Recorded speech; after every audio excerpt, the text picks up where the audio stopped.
Andhra university 100 సంవత్సరాలు పూర్తి చేసుకున్న సందర్భంగా వీసీ రాజశేఖర్ ఆధ్వర్యంలో వారోత్సవాలను చేసుకోవాలని యూనివర్సిటీ కమిటీ నిర్ణయించింది.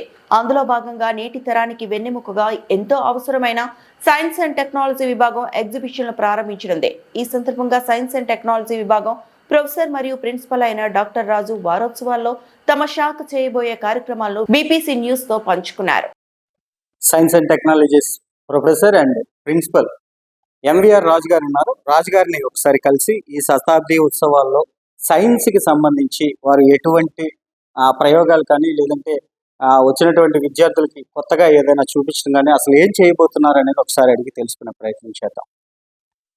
సో 27వ తారీఖు ఉదయం 10 గంటల నుంచి సాయంత్రం 5 గంటల వరకు, అలాగే 28వ తారీఖు మార్నింగ్ 10 గంటల నుంచి సాయంత్రం 3:30 వరకు ఈ ఎక్స్పర్ట్స్ తోటి 3000 మంది స్టూడెంట్స్ విత్ ఫ్యాకల్టీకి ట్రైనింగ్ ఇవ్వడం జరుగుతుంది. దాంతోపాటు కల్చరల్ ప్రోగ్రామ్స్ ఉన్నాయి. ఆ కల్చరల్ ప్రోగ్రామ్స్తో పాటు ఫస్ట్ టైం యూనివర్సిటీ హిస్టరీలో సైన్స్ అండ్ టెక్నాలజీ ఆధ్వర్యంలో ఇంజనీరింగ్ కాలేజీ సైన్స్ అండ్ టెక్నాలజీలో ఉన్నటువంటి రీసెర్చ్ స్కాలర్స్కి పోస్టర్ ప్రజెంటేషన్స్ అంటే బెస్ట్ పేపర్ పోస్టర్ ప్రజెంటేషన్స్ నిర్వహించడం జరిగింది. ఆ కాలేజెస్లో వాళ్ళు కండక్ట్ చేశారు. ఒక్కొక్క డిపార్ట్మెంట్ని ఒక్కొక్క విద్యార్థిని సెలెక్ట్ చేశారు. వారికి బెస్ట్ పేపర్ అవార్డు ఆ రోజున ఆ డయాస్ మీద సర్టిఫికేట్తో పాటు మరి మేము వాళ్ళ క్యాష్ అవార్డు కూడా ఇవ్వడం జరుగుతుంది. కల్చరల్ ప్రోగ్రామ్స్ ఫాలోడ్ బై ఒక మంచి భారతదేశంలో ఉన్నటువంటి విద్యార్థులకు ఉపయోగపడేటటువంటిది ఒక షార్ట్ ఫిలింని కూడా సైకాలజీ డిపార్ట్మెంట్ విద్యార్థులు ఆ రోజు వేయటం జరుగుతుంది.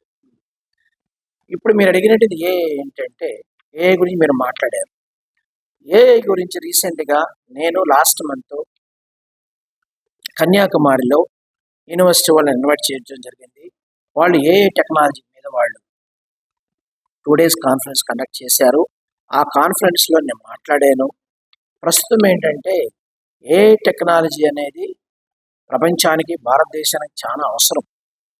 అయితే ప్రజలు మరి ముఖ్యంగా విద్యార్థులు కానీ అకాడమిషియన్స్ కానీ ఏఐ టెక్నాలజీ చాట్‌జిపిటి కానీ ఎక్కువగా ఆధారపడి దాని మీద డిపెండ్ అయినట్లయితే అది రాబోయే రోజుల్లో మనిషి యొక్క కాగ్నిటివ్ డెవలప్మెంట్ అనేది డిమినిషింగ్ అయిపోతుందని నేను మాట్లాడాను.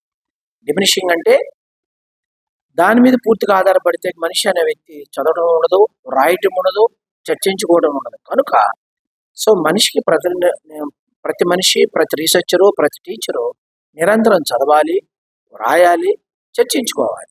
వీటి మీద ఆధారపడినట్లయితే మన యొక్క కాగ్నిటివ్ డెవలప్మెంట్ ఉండదు. లాంగ్ రన్లో మన ఉదాహరణ మాట్లాడుకుంటే మెమరీ లాస్ అవుతుంది.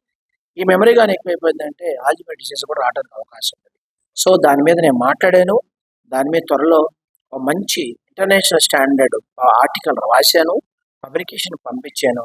అది స్కోపస్ జర్నల్లో రాకపోతుంది దాని మీద. సో కనుక ఏంటంటే టెక్నాలజీ ఎంత అవసరమో దాంతోపాటు ప్రతి మనిషికి తన యొక్క own self esteem and self development అనేది చాలా అవసరం మీకు తెలియదు. సార్, గతంలో ఏదైతే ఈ కెమిస్ట్రీ లేదా మెరైన్ సైన్స్ వీటి మీద రీసెర్చ్లు ఎక్కువగా జరిగేవి సార్. ఒకనొకప్పుడు చూసుకుంటే 2005కు ముందు ఆంధ్ర యూనివర్సిటీ స్వర్ణయుగం అనేవారు రీసెర్చ్ స్కాలర్స్కి. మరి ఇప్పుడు తగ్గింది.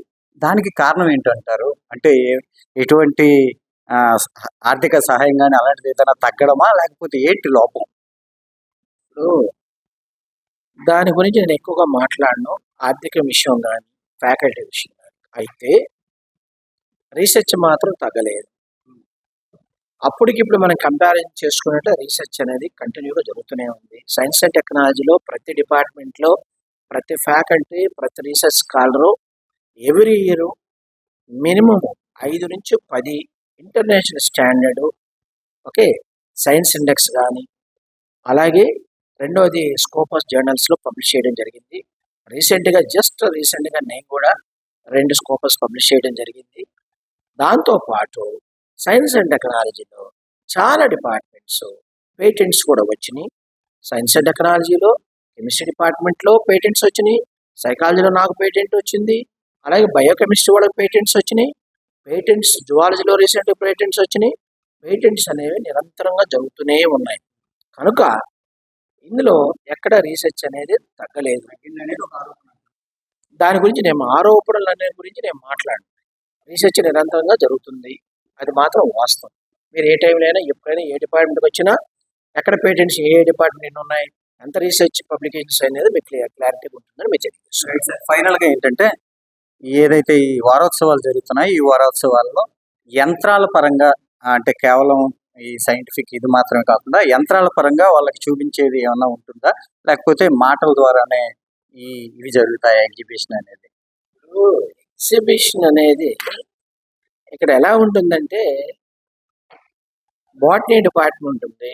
బాటనీ డిపార్ట్మెంట్లో భారతదేశంలో మనం గత 100 సంవత్సరాలు 500 సంవత్సరాల క్రితం 100 ఇయర్స్ క్రితం కూడా ఉన్నటువంటి ప్లాంట్స్ ఇంకా ప్రిజర్వ్ చేసి దాచిపెడతాం జరిగింది. అలాంటి ప్రిజర్వేషన్ ఇతర రాష్ట్రాల్లో లేదు. ఆ ప్రిజర్వేషన్ మనకి ఎక్కడ ఉంది? అలాంటి యొక్క ప్రిజర్వేషన్ ప్లాంట్స్ని దాన్ని మరలా మనము ఎగ్జాక్ట్ చేసుకొని దాన్ని మనం ఎగ్జాక్ట్ చేసి మళ్ళీ ప్లాంటేషన్ డెవలప్ చేయొచ్చు. చాలా మెడిసినల్ వాల్యూ ప్లాంట్స్ ఉన్నాయి. అలాగే సైకాలజీలో డిజబిలిటీ ల్యాబ్ ఉంది, బ్రెయిన్ మ్యాపింగ్ ఉంది. ఇప్పుడు మీరే ఉన్నట్లు అనుకోండి, మీరు 25 నిమిషాలు మా ల్యాబ్లో కూర్చుంటే అసలు మీరు ఎలాంటి వాళ్ళే ల్యాబ్ చెప్పేస్తే, అంటే మీరు వాస్తవాలు మాట్లాడుతున్నారా, అబద్ధాలు మాట్లాడుతున్నారా అని మీ పర్సనాలిటీ ఎలాంటిది, మీ యాటిట్యూడ్ ఎలాంటిది, మీ పర్సెప్షన్ ఎలాంటిది, అలాగే లేకపోతే మీరు మీ ఐక్యూ లెవెల్ ఎంత ఉందనేది కూడా మా దగ్గర ల్యాబ్ ఉంది. సో ఎప్పటికెప్పుడైనా టెక్నాలజీ ఉంది. అలాగే ఇప్పుడు అరవిందో వాళ్ళు మరి 11 కోట్లతోటి వాళ్ళ డబ్బుతోటి కెమిస్ట్రీకి ఇచ్చారు. మరి అంటే ఏంటి? Update technology. టెక్నాలజీ మారుతుంది. Yes, will display. అలాగే ఫిజిక్స్లో analytical lab, advanced analytical lab ఉంది. అనలైటికల్ ల్యాబ్లో నిరంతరము టెస్టింగ్ జరుగుతూనే ఉంది. అలాగే ఇప్పుడు రీసెంట్గా సైకాలజీ డిపార్ట్మెంట్ నేను, తర్వాత మన హ్యూమన్ జెనెటిక్స్ డిపార్ట్మెంట్ లక్ష్మి గారు ఇద్దరం కలిపి ఒక ప్రాజెక్ట్ తయారు చేసాము. ఆ ప్రాజెక్ట్ ఏంటి? అసలు డిజబిలిటీ పిల్లలు రోజు రోజుకి మిలియన్స్ పెరిగిపోతున్నారు.